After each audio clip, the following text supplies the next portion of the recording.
Donc l'année dernière, il m'a dit, il m'a fait, tu fais un truc en septembre. Je lui ai fait d'accord, je lui ai dit, tu me donnes un sujet. Il y a à peu près 2 semaines, il m'a dit, ben voilà ton sujet. Donc c'est monitoring with Raspberry Pi. Ouais, non, mais je balance, hein, sans vergogne.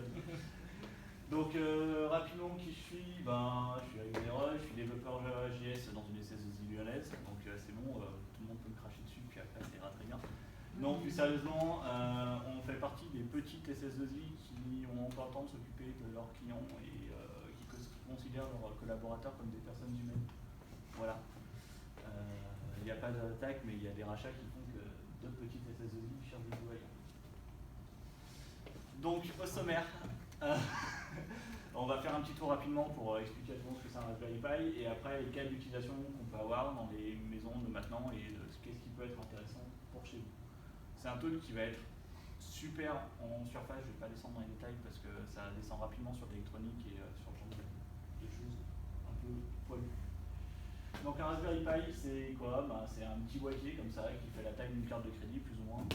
Ça coûte une trentaine de dollars, 35 euros. Ça consomme à peu près rien comparé à un PC. Donc au tout départ, ils ont sorti un modèle A. Donc on avait 700 MHz, 256 MB et tout le monde était en train de s'extasier. Donc j'ai acheté le premier modèle. Puis après, ils ont sorti le modèle B qui était un peu plus puissant, qui avait 4 ports USB. J'ai acheté le modèle B. Après, ils ont fait oh, on a 1 Go de RAM. J'ai acheté le modèle 2B. Et maintenant, il y a le modèle 3 où là, ils ont fait on met le Wi-Fi et le Bluetooth intégré. Donc j'ai aussi acheté ça. À chaque fois, c'est une trentaine d'euros.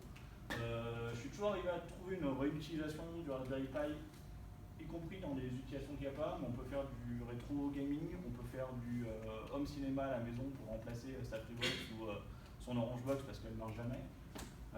Voilà, et si jamais on le branche en permanence, ça coûte 6 euros par an.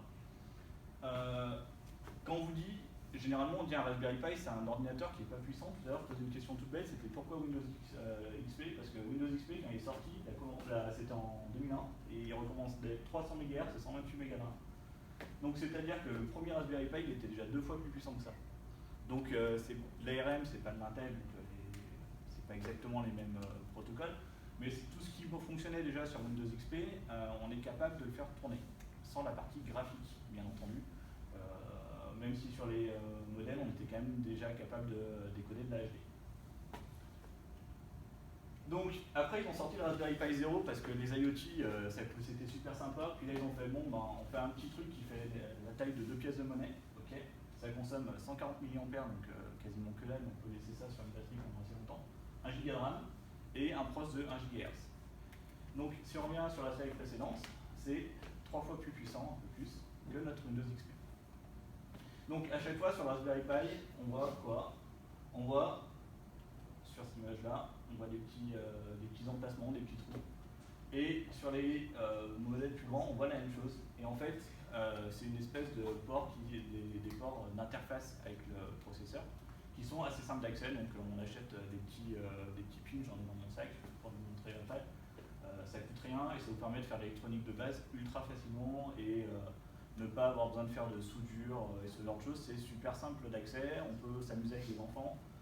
Mon neveu, il a 4 ans, il a commencé, il s'est déjà amusé à faire clignoter une LED en passant une simple carte RFID. Donc c'est super simple, ils comprennent assez rapidement et c'est assez sécure pour pas qu'ils soient en train de se brûler ou quoi que ce soit. Donc dedans, on a principalement 4 types de communication évoluées. Donc on a de l'I2C. Donc ça permet d'empiler des composants quand on a des protocoles. Qu'est-ce qu'on peut avoir? On peut avoir des capteurs de température un peu évoluée, des capteurs de distance en ultrasons. Donc ça, c'est plutôt vers ce protocole qu'on va se poser. C'est un protocole où on peut mettre beaucoup de composants les uns à la suite des autres en utilisant les mêmes branchements. Le problème, c'est que c'est assez lent.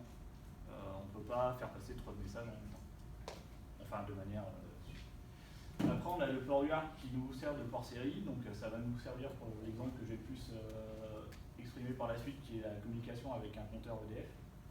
Et le SPI qui est très rapide, qui est typiquement pour communiquer avec un lecteur badge, où là il y a besoin de plus haute fréquence et ça sert plutôt à ça. Donc quand vous achetez votre Raspberry Pi, vous pouvez acheter pour à peu près la même prix que votre Raspberry Pi, un peu moins cher, un kit de composants de base. Donc vous avez généralement un écran LCD, 2-3 cristaux liquides, quelques résistances. Ce Ce qui est super intéressant, en fait, c'est ce petit truc-là. En fait, ça vous permet de justement prendre vos petits pins, de pouvoir les poser facilement et d'avoir la petite broche qui se connecte bien à votre Raspberry Pi pour être sûr de rien tordre et de poser ça tranquillement et de ne pas faire de la merde, principalement.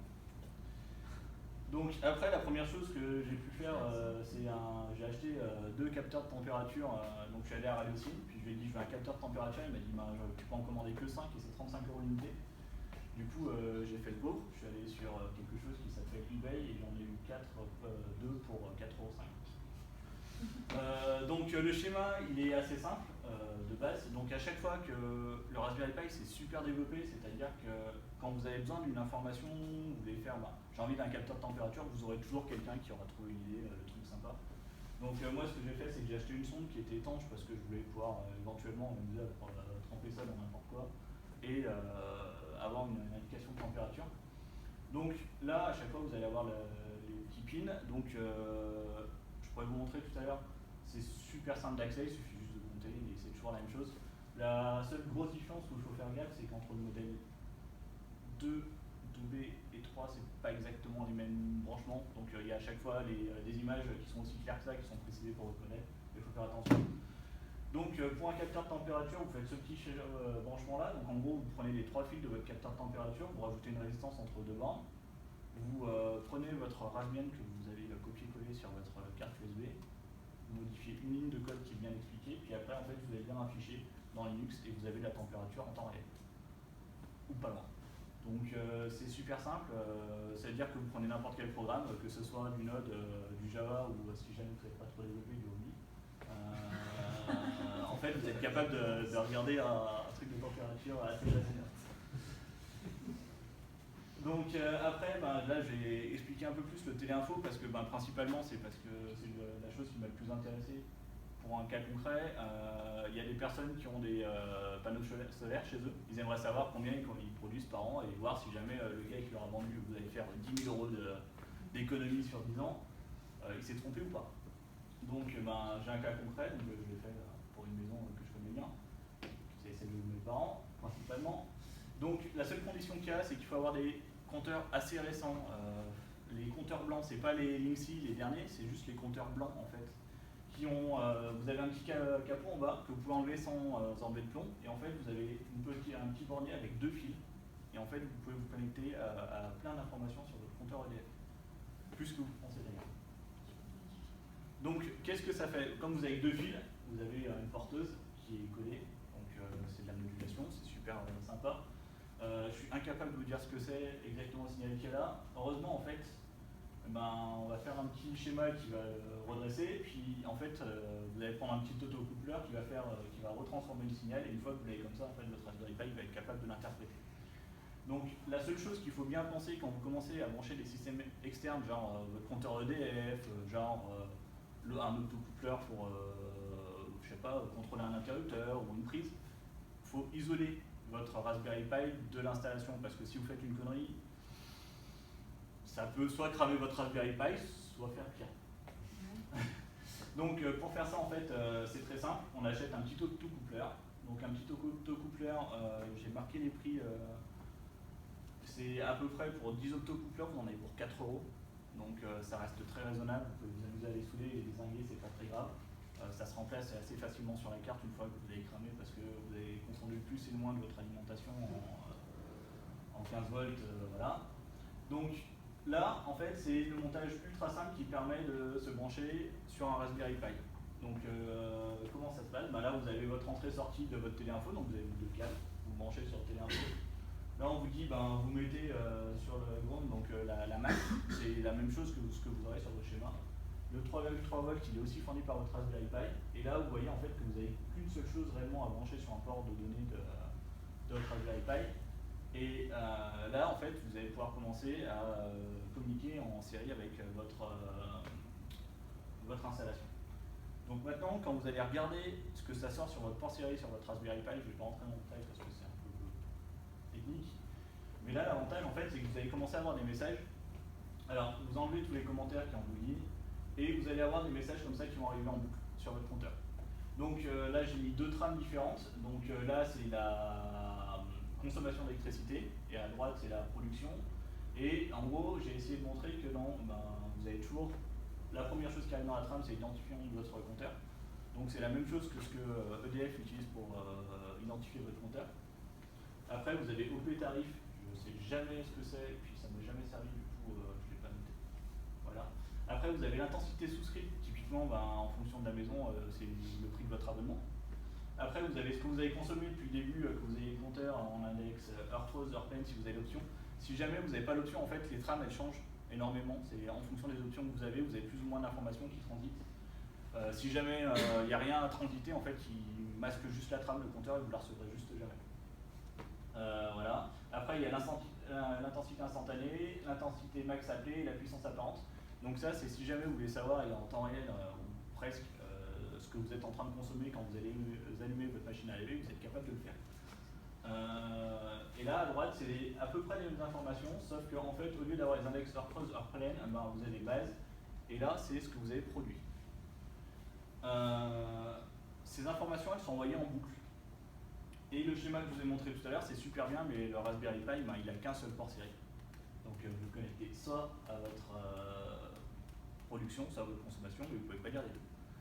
Donc en fait, il y a des petits schémas qui circulent sur Internet et qui sont super pratiques. Et en fait, ils vous expliquent comment arriver à utiliser votre Raspberry Pi et bloquer le signal de la sonde que vous ne voulez pas avoir. Donc là, on a simplement deux installations. Donc on va dire que là c'est notre production, là c'est notre consommation. Et en fait, on se rend compte que si jamais on met les deux à l'état haut, on n'aura aucune information qui va transiter sur notre Raspberry Pi.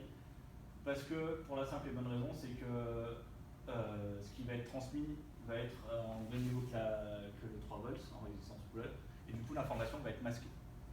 Donc pour lui, on n'aura pas d'information. Et là, en fait, quand on va changer l'état du deuxième pin, on va avoir une différence de potentiel qui va faire que l'information va transmettre. Donc pour faire simple, c'est comme si vous avez un interrupteur va-et-vient un peu compliqué et que vous utilisez votre interrupteur pour savoir à un moment je vais utiliser ma consommation, à un autre moment je vais utiliser ma production. On peut très bien imaginer, il y a au moins encore 4 ports où vous pouvez vous amuser à faire ça, donc vous pouvez vous amuser à brancher éventuellement 4 compteurs supplémentaires ou autre outil qui utilise un port série. Donc, je ne vais pas rentrer dans le code du Node.js parce que j'ai fait sans Node.js parce que c'était un peu plus près des I.O. et un Raspberry Pi avec Java, j'avais pas envie de me lancer dessus. En développement à distance parce que j'avais plus chez mes parents depuis des années. Ce que je fais, c'est que j'utilise un système de déploiement et je redémarre les services via VPN à distance. Donc j'ai mon Raspberry Pi qui se connecte à mon VPN perso, du coup il rentre dans mon réseau VPN et je peux y accéder super loin. Et j'ai pas besoin de me prendre la tête à être sur place pour faire des mises à jour logicielles, c'est super pratique. Et du coup, j'ai juste un petit système qui au départ, qu'est-ce qu'il faisait? Il envoyait un SMS tous les soirs à 9h en me donnant les informations de la journée. Ok, ça permet de faire du suivi. Puis dernièrement, je me suis dit, tiens, je vais faire Muse avec Firebase, et du coup, je me suis amusé, et du coup, j'ai fait un petit site web avec Firebase, en rajoutant 3 lignes de code où je balance toutes les heures mes informations. Je suis pas descendu en dessous de l'heure, juste pour pas avoir trop d'informations, sinon je pourrais avoir à peu près un relevé, on va dire toutes les 5 à 10 secondes, parce que le temps qu'il switch, je vérifie qu'il n'y ait pas une trame qui soit mal passée, je préfère laisser passer des trames qui servent à rien que de récupérer des données erronées. Donc j'ai fait un petit site sur Firebase, ça prend vraiment pas de temps, c'est super simple à mettre en place. C'est pas du tout sécurisé parce que c'est pas du tout le but. Et en même temps, si vous êtes chez un opérateur qui a cassé les prix il y a quelques années, vous avez une API qui vous permet de vous envoyer des SMS gratuitement. Donc vous envoyez juste un petit message au format qui va bien et vous pouvez recevoir un SMS disant voilà, le 27 septembre, l'indice de conservation c'était temps. Donc ça peut aussi servir à d'autres choses. Un lecteur RFID, typiquement, votre porte d'immeuble, c'est majoritairement maintenant ce qui se passe. Ça lu juste votre code d'identification et ça l'autorise ou pas. Là, pareil, vous êtes sur Internet, vous trouvez qu'il y a un petit module qui existe, il coûte une dizaine d'euros. C'est un peu plus compliqué à mettre en place parce que c'est le port SPI et autant en Node.js, tout ce qui est port série c'est super bien implémenté, autant là j'ai pas trouvé de module qui était capable de communiquer directement. Du coup, ben, j'ai un peu honte, mais j'ai fait du Python, un peu, parce que j'y arrive pas trop. Non, plus sérieusement, en Python, il y a pas mal de choses sur tout ce qui est RFID et même sur le Raspberry Pi. Si jamais vous voulez faire des tests, typiquement, juste vous amuser à faire changer les états sortis de votre bouton, il y a des librairies qui sont soit en Node, soit en C, qui vous permettent de changer les états. Voilà. Donc, quand vous regardez typiquement ces projets, les gars ils vous disent comment faire, mais ils vous donnent en plus le petit starter kit qui va vous permettre de savoir le numéro de votre carte. Donc après, ben, vous êtes capable de l'envoyer soit sur un autre serveur si jamais vous n'avez pas envie de développer dans ce langage, vous envoyez rapidement l'information sur un autre serveur en API REST ou en WebSocket ou en REST-DB si jamais vous avez un connecteur Python que vous aimez bien utiliser. Mais vous êtes capable d'avoir le numéro de carte et il y a beaucoup de choses qui sont clés en main et qui peuvent être utilisées par n'importe qui, enfin il n'y a vraiment pas de limite. Enfin, généralement c'est le cas qu'on utilise le plus souvent et c'est le cas que j'ai utilisé en dernier parce que ça m'intéressait moins, c'est juste de faire un contacteur. Typiquement quand vous allez passer votre carte, moi je me suis amusé à faire un site web qui m'affichait un truc en WebSocket et me disait coucou, viens rentrer. Bah, l'étape d'avant, c'est peut-être simplement de prendre 3 LED et de vous amuser à éclairer les LED dans un ordre, de faire un feu, de faire ce que vous voulez avec. Mais pour les personnes qui n'ont jamais fait d'électronique, ça peut être un très très très bon moyen pour rentrer là-dedans. Donc voilà, merci pour votre écoute. Est-ce que vous avez des questions sur le Raspberry Pi, sur ces cas d'utilisation? Et si vous voulez, j'ai du code et je peux vous montrer des exemples de comment ça se présente après